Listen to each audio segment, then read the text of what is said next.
have time, you don't have time. If we want to look, how can we, I'm considering myself to be youth and young, because inshallah, we will get something from you guys. How can we be productive? How can a young man or a young woman be productive?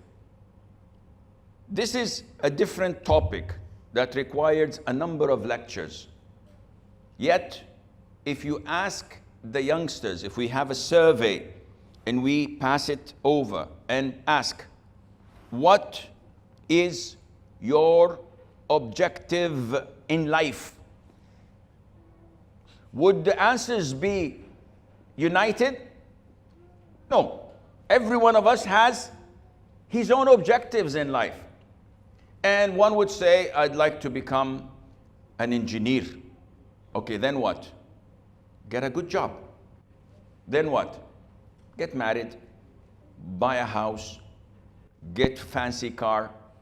You got your 911 Porsche. Then what? I need an SUV. You got your Toyota Land Cruiser. Then what? Then he keeps on putting objectives. These are not objectives.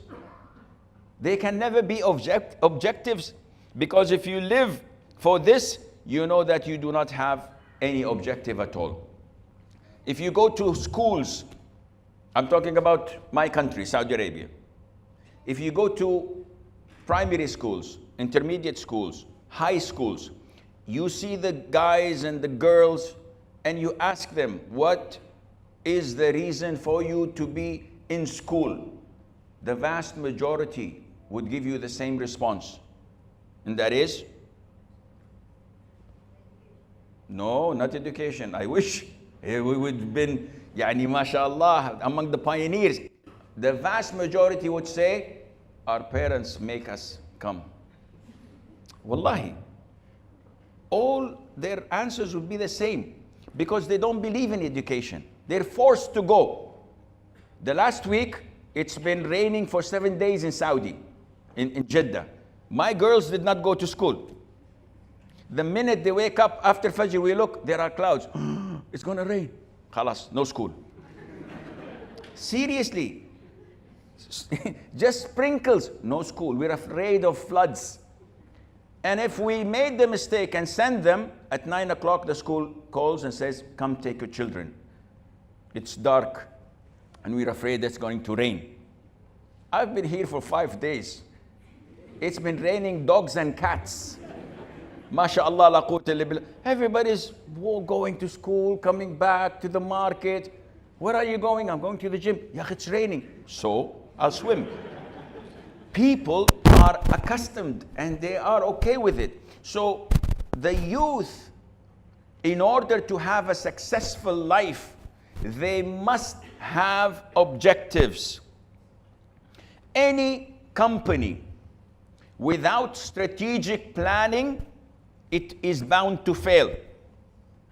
Even if they have a CEO, directors, VPs, general managers, supervisors, if they do not have a plan, then they have a problem. They need to state the mission and vision statement. And then they have to put targets and objectives to be fulfilled. And then they put a budget, and then they check and balance. This is how it is done. Now you as the youth, do you have anything like this? No, I'm just thinking, what will I have for dinner tonight? And then what to do. They don't think beyond their noses. They don't have plans. Some of the youth do. I met people in their teens, and the man, and he was 21 years of age in university, doing mechanical engineering. He has this bread master or toast master, something like this. He does every week, and he goes to lectures. He is a CrossFit trainer, doing his second level or third level in that, and he memorizes the Quran, and he has a plan. Wallah, he showed me his plan. I said, this is wacko. I'm not going to sit with this guy. I'm not going to talk with him. He says that, inshallah, when I'm 25 or 26, these are my objectives. I want to reach 1, 2, 3, 4. And whenever I speak to him, he has this big book. And he opens and he has 3 colored pens. He's making me feel real old. And he writes, okay, so, yeah, okay. Then he takes another color and he highlights and writes diagrams.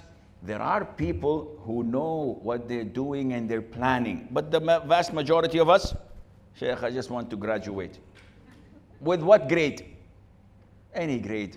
Just get my degree. And 5 years after graduation, he's regretting. I wish I spent some little more effort so that my GPA would allow me to take a master's degree and maybe be a professor. I have this inclination to become a professor, but now I can't because I made the mistake. It's all about choices. As a Muslim, youth and elders, we have this mission and vision statement, don't we? What is our mission and vision statement? Allah Azza wa Jalla says in the Quran, وَمَا خَلَقْتُ الْجِنَّ وَالْإِنسَ إِلَّا لِيَعْبُدُونَ. I have not created the jinn and the mankind except to worship me. So this is my mission and vision.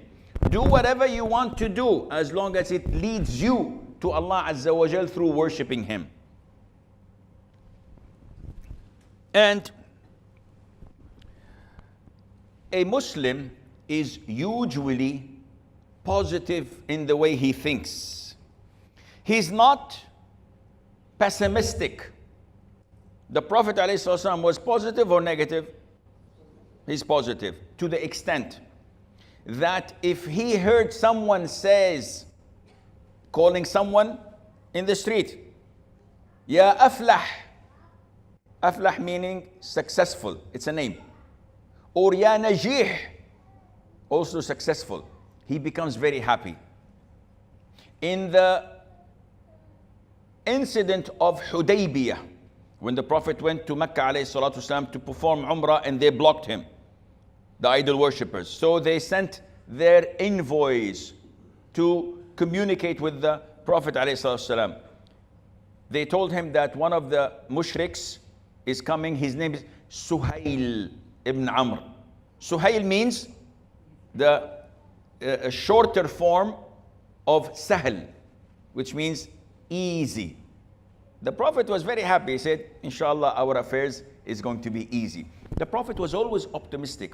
Yet, he warned us from being pessimistic.